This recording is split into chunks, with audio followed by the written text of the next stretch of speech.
السلام علیکم ورحمۃ اللہ نحمدہ ونصلی علی رسولہ الکریم اما بعد فاعوذ باللہ من الشیطان الرجیم بسم اللہ الرحمن الرحیم رب اشرح لی صدری ویسر لی امری واحلل عقدۃ من لسانی یفقہوا قولی۔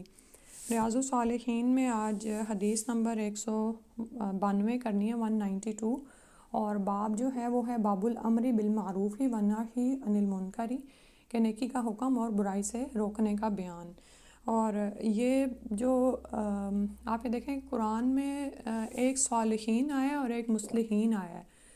تو جو صالح ہوتا ہے وہ اپنی ذات میں ہوتا ہے نیکوکار، ٹھیک ہے، اور جو مصلح ہوتا ہے وہ اصلاح کرنے والا ہوتا ہے۔ تو جو اصلاح کرنے والا ہوتا ہے وہ پھر معاشرے کا درد اپنے دل میں رکھتا ہے، ٹھیک ہے، یعنی وہ بے پرواہ بے نیاز نہیں ہوتا کہ میری نمازیں، میرے روزے، میرے سب کچھ پورا ہو جائے اور لوگ جہاں بھی جائیں، ٹھیک ہے۔ تو یہی چیز انشاءاللہ آگے بھی رمضان میں بھی خیر و برکات پھیلانے کا ہی سوچنا ہے، اور آپ کی طرف سے دوسرے کے لیے سب سے بڑا احسان یہی ہے کہ آپ اس کو ہدایت دے دیں، یا جتنی بھی حکمت کے ساتھ آپ کسی نان مسلم ہے، مسلم ہے، یا پھر یہ کہ اس کے لیے دعائیں کرتے رہیں، ٹھیک ہے۔ تو یہی سوچتے ہوئے آج کرتے ہیں۔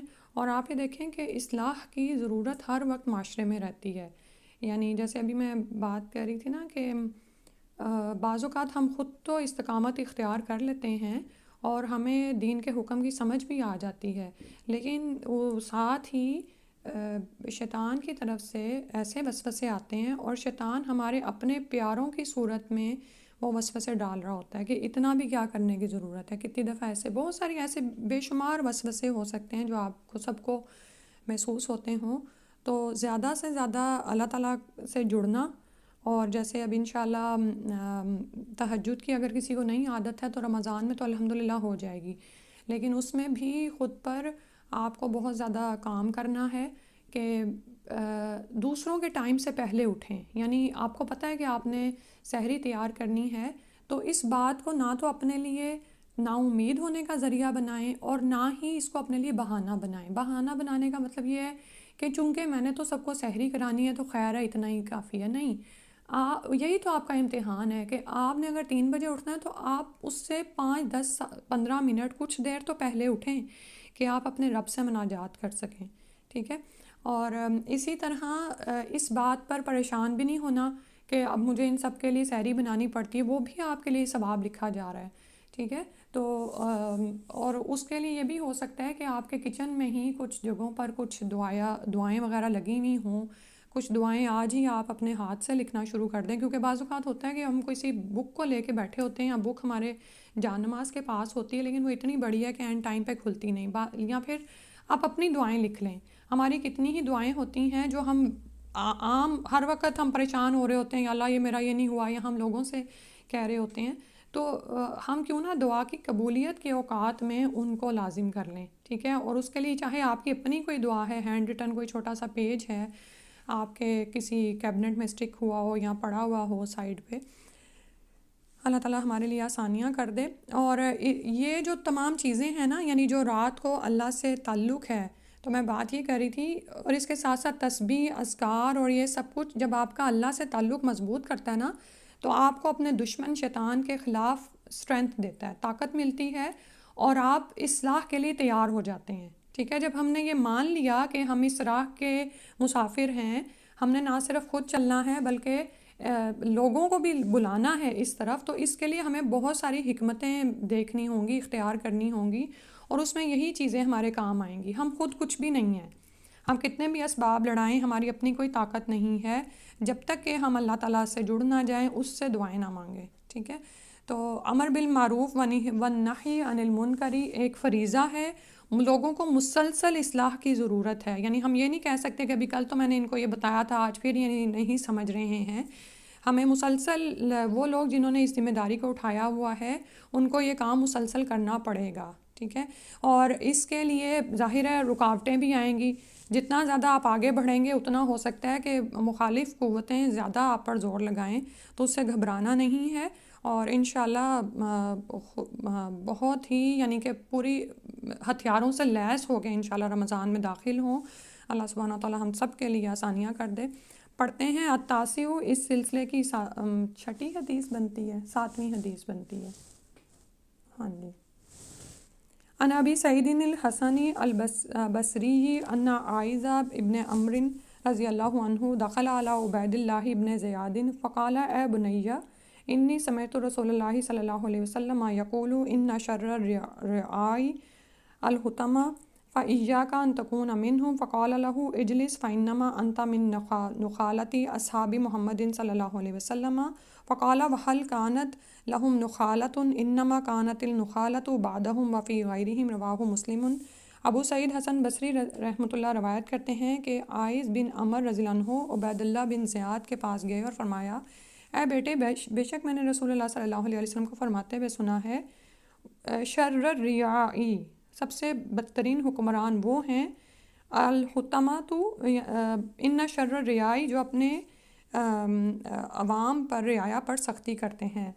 فَإِيَّاكَ تو بچو ان تکون منہم کہ تم ان میں سے ہو. فقال له تو اس نے ان سے کہا اجلس بیٹھ جائیے. فإنما أنت من نخالة اصحاب محمد کہ آپ تو اصحاب رسول کا بھوسا یعنی چھان بورا ہیں. فقالا تو وہ کہنے لگے فهل كانت لهم نخالة کیا اصحاب رسول میں بھی ایسے لوگ ہیں جنہیں بھوسا کہا جا سکے. انما كانت النخالة بعدهم وفي غیرہم نہیں بلکہ بھوسا تو وہ لوگ ہیں جو ان کے بعد ہوں گے اور ان کے علاوہ ہیں. مسلم کی روایت ہے. تو اس میں صحابی رسول صلی اللہ علیہ وآلہ وسلم عائذ رضی اللہ عنہ کی جرأت اور حق گوئی کا ایک نمونہ ہے جس کا اظہار انہوں نے بصرہ کے گورنر عبید اللہ بن زیاد کے سامنے کیا جو آپ جانتے ہیں کہ ظالم قسم کا حاکم تھا. اس نے ان کی صاف گوئی سے ناراض ہو کر ان کا استخفاف کیا یعنی ان کو ہلکا جانا اور ان کی یعنی ایک طرح سے آپ یہ دیکھیں کہ سبحان اللہ یہ اتنی بڑی بات ان کو کر دی. حالانکہ اصحاب رسول کی عزت تمام اصحاب کی ہم پر لازم ہے. تو اس پر انہوں نے صحابہ کرام رضی اللہ عنہ کی شان اور ان کی عظمت و فضیلت بیان فرمائی کہ ان میں سے کوئی بھی ایسا کمتر نہیں جسے بھوسا کہا جا سکے.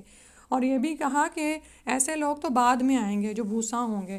اور آپ آگے دیکھ لیں کہ اس وقت وہ صورتحال ہے اور ظاہر ہے ساتھ اس کو بھی سمجھ آ گئی ہوگی کہ وہ کیا بات کر رہا ہے اور صحابی پر کیسے اطعان کر رہا ہے. تو یہ لوگ تو آپ یہ دیکھیں کہ سبحان اللہ ان کے درجات کتنے بلند تھے. یعنی کہ کہنے کا مطلب یہ ہے کہ انبیاء کو نہ چھوڑا لوگوں نے تو صحابہ کو بھی نہیں چھوڑا. تو ہم تو عام انسان ہیں. تو ہو سکتا ہے کبھی آپ کی ذات پر اتنا بڑا حملہ ہو کہ آپ بہت بے عزت محسوس کریں. یعنی کہ واقعی ایسے حملے ہوتے ہیں کہ یعنی ظاہر ہے ہم پر بعض اوقات جسمانی حملہ تو نہیں ہو رہا ہوتا لیکن کچھ ذہنی حملے ایسے لوگ کرتے ہیں, کچھ باتوں کے طعنے ایسے دے دیتے ہیں اور اتنا زیادہ غصہ دکھاتے ہیں کہ آپ خود کو بڑا ہیوملیٹ محسوس کرتے ہو. جیسے یہاں پر فرمایا نا کہ ان کا استخفاف کیا, ان کو ہلکا جانا. تو پھر ہم کیا اس دین کے کام کو چھوڑ دیں گے؟ ہم حق گو نہیں رہیں گے؟ نہیں, بلکہ آپ کی اپروچ تو یہ ہونی چاہیے کہ آپ مزید حق پر جم جائیں کہ مجھے تو یہ کام کرنا ہے, ان لوگوں کو ابھی خبر نہیں ہے. اور اس کے ساتھ ساتھ غصے میں بھی نہیں آنا. ٹھیک ہے, اب ایسے انہوں نے آرام سے بات کر دی. اور پھر یہ کہ یہ نہیں ہوا کہ کوئی اس سے ہاتھا پائی کر رہے ہیں یا غصے آپے سے باہر ہو گئے ہیں. اللہ سبحانہ تعالیٰ یہ اخلاق ہمیں بھی عطا فرما دیں. پھر کہتے ہیں کہ جو راوی حدیث ہیں ابو سعید حسن بصری رحمہ اللہ, ابو سعید حسن بن یسار بصری, یہ کبار تابعین میں سے ہیں. تابعین یعنی جنہوں نے صحابہ کا زمانہ پایا, ٹھیک ہے, اور ان کی پیروی کی. کبار کا مطلب ہے یعنی بڑے بڑے. اور یہ اپنے دور میں اہل بصرہ کے امام اور اپنے زمانہ کے حبر الامہ تھے. یہ فصحاء, فقہاء اور بہادر ترین علماء میں سے تھے. مدینہ منورہ میں پیدا ہوئے اور علی بن ابو طالب رضی اللہ عنہ کی پرورش میں رہے اور کڑیل جوان بنے. بصرہ میں رہائش پذیر رہے اور بصرہ ہی میں 110 ہجری کو فوت ہوئے. ٹھیک ہے. اس کے بعد ہے حضرت ابو حبیرہ عائذ بن عمر المزنی. عائذ بن عمر بن حلال بن عبید بن یزید ابو حبیرہ کنیت ہے. قبیلہ مزینہ کی طرف منسوب ہونے کی وجہ سے مزنی کہلاتے ہیں. نہایت صالح, نیک ترین اور پاک باز صحابہ میں سے ہیں. یہ اصحاب شجرہ میں سے ہیں یعنی جنہوں نے درخت کے نیچے بیعت کی تھی. یہ جو بیعت رضوان ہوئی تھی نا, جس میں صلح حدیبیہ کے وقت یعنی عمرہ جس سے روک دیا گیا تھا, اور جب سفارت بھیجی گئی اور عثمان رضی اللہ عنہ کی شہادت کی افواہ اڑی تو نبی صلی اللہ علیہ وسلم نے جان پر بیعت لی تھی. ٹھیک ہے, تو یہ اصحاب شجرہ میں سے ہیں. یزید بن معاویہ کے دور میں عبید اللہ بن زیاد کی حکومت کے وقت وفات پائی، مرتے وقت نصیحت کی کہ میری نماز جنازہ ابو برزہ اسلمی پڑھائیں، ٹھیک ہے۔ اور یہاں پر یہ ہے کہ ہم کیوں راویہ حدیث کو پڑھتے ہیں اور ان کا جو ساتھ ساتھ یہاں پر جو صحابہ کے ذکر آ رہا ہے، تاکہ ہمارے اندر یہ رغبت پیدا ہو کہ ہم ان جیسے ہو جائیں، ٹھیک ہے۔ اور اب آپ یہ دیکھیں کہ یہ اصحاب شجرہ میں سے ہونا ایک بڑی فضیلت ہے، کیونکہ اصحاب شجرہ اور غزوہ بدر کے بارے میں آتا ہے کہ یہ وہ لوگ ہیں جن کے گناہ معاف کر دیے گئے ہوں، سبحان اللہ۔ اس کے بعد ہے 193 حدیث ہے العاشر عن حذیفہ رضی اللہ عنہ عن النبی صلی اللہ علیہ وسلم قال والذی نفسی بیدہ لتأمرن بالمعروف ولتنہون عن المنکر او لیوشکن اللہ ان یبعث علیکم عقابا منہ ثم تدعونہ فلا یستجاب لکم، رواہ الترمذی وقال حدیث حسن۔ حذیفہ رضی اللہ عنہ سے روایت ہے کہ نبی کریم صلی اللہ علیہ وآلہ وسلم نے فرمایا، والذی نفسی بیدہ، قسم ہے اس ذات کی جس کے ہاتھ میں میری جان ہے، لتأمرن بالمعروف، کہ تم ضرور نیکی کا حکم کرو، ولتنہون، اور ضرور روکو، عن المنکر، برائی سے، او لیوشکن اللہ ان یبعث علیکم عقابا منہ، یا پھر ورنہ قریب ہے کہ اللہ تعالیٰ تم پر اپنی طرف سے کوئی عذاب بھیج دے، ثم تدعونہ، پھر تم اس کو پکارو گے یعنی اس سے دعائیں کرو گے، فلا یستجاب لکم، تو وہ قبول نہیں کی جائیں گی۔ یعنی کہ عمل بالمعروف اور نہی عن المنکر کا فریضہ جو ہے وہ فرض کی حد تک ہے، اس کو ترک کرنے سے اللہ کے عذاب آنے کا اندیشہ ہے، اور دوسرا دعاؤں کی عدم قبولیت کا۔ اللہ یعنی کیسی خوفناک حدیث ہے کہ یعنی آپ یہ دیکھیں کہ ہم میں سے کون چاہتا ہے کہ اس کی دعائیں قبول نہ ہو، بلکہ ہم تو چاہتے ہیں مستجاب الدعوات ہو جائیں، ہماری بھی دعائیں قبول ہوں، جو ہم سے کہیں ان کی بھی ہوں، تو لیکن اس کے لیے یہ کرنا پڑے گا، ٹھیک ہے۔ تو جس شخص کا تعلق اللہ سے مضبوط ہو جاتا ہے اور وہ تقویٰ رکھتا ہے، پھر یہ ہو نہیں سکتا کہ وہ دوسروں کی اصلاح کا ذمہ نہ اٹھا لے، ٹھیک ہے۔ جس چیز سے وہ خود بچنا چاہ رہا ہے وہ دوسروں کو بھی ضرور اس کی طرف بلاتا ہے۔ اور آپ یہ دیکھیں یہ جو اصحاب سبت تھے، ان کا بھی معاملہ کیا تھا کہ ایک جو گروہ ہے وہ روک رہا ہوتا تھا اور دوسرا نہیں روک رہا، تو اس میں بھی یعنی بنی اسرائیل کے ہاں بھی یہی ہو گیا تھا نا، کہ وہ لوگ خود تو نیکیاں کر رہے ہوتے تھے اور دوسروں کو نہیں روکتے تھے۔ اور اسی طرح بعض اوقات ایسے گروہ بھی تھے جو کہ یعنی روکنے والوں کو روک رہے ہوتے تھے کہ تمہیں کیا پڑی ہے ان کو روکنے کی، ٹھیک ہے۔ تو اب اس وقت جو ہماری امت کا حال ہے وہ بھی یہی صورتحال بن چکی ہوئی ہے۔ تو یاد رکھیں کہ اللہ کے عذاب کا اندیشہ ہے، ایسا نہ ہو کہ پھر جب عذاب آئے تو پھر اس میں جو کہنے کو نیک ہوگا لیکن وہ صرف اپنی ذات تک نیک ہے، تو پھر وہ بھی اسی لپیٹ میں آ جائے گا۔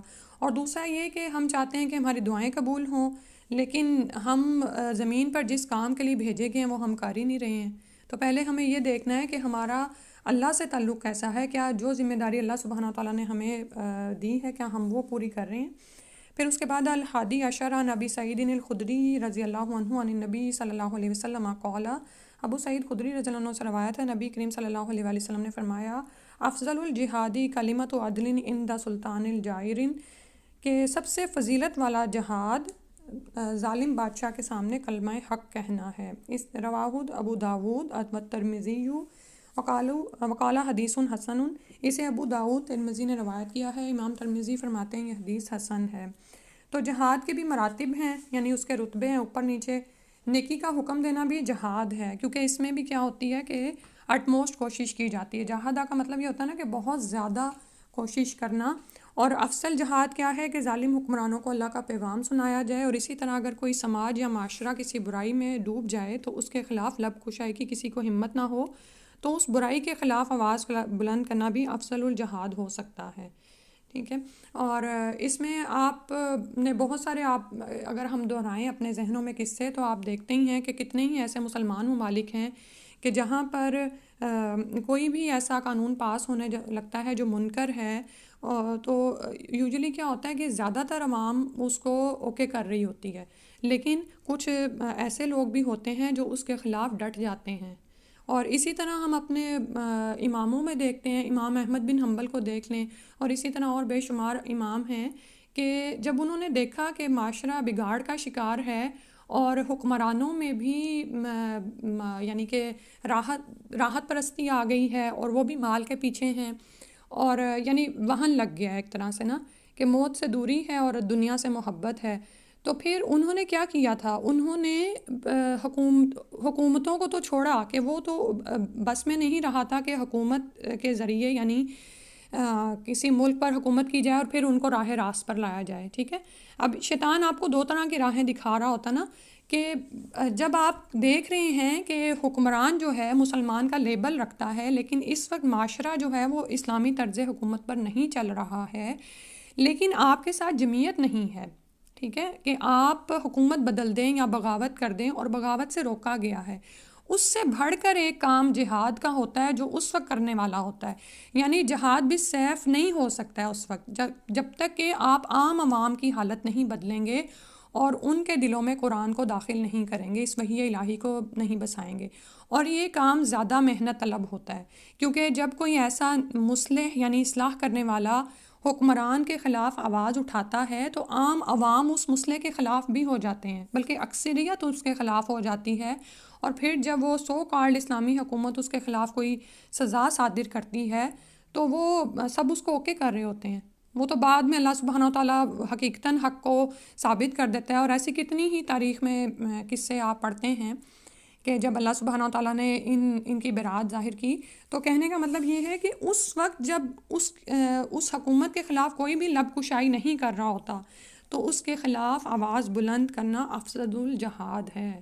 اللہ سبحانہ و تعالیٰ سے دعا ہے کہ ہمیں یہ عطا کر دیں اور ہمیں اتنا حوصلہ عطا فرمائیں، لیکن یہ تبھی آتا ہے جب ہمارا شرح صدر ہو چکا ہو، جب ہمیں یہ یقین ہو کہ جس کام کو ہم لے کر اٹھے ہیں وہ حق ہے اور اس کی فتح یقینی ہے، ٹھیک ہے۔ اتنا ہی کرتے ہیں انشاءاللہ، باقی نیکسٹ ٹائم ختم کر لیں گے۔ سبحانک اللہم و بحمدک، اشہد ان لا الہ الا انت، استغفرک و اتوب الیک۔ السلام علیکم ورحمۃ اللہ۔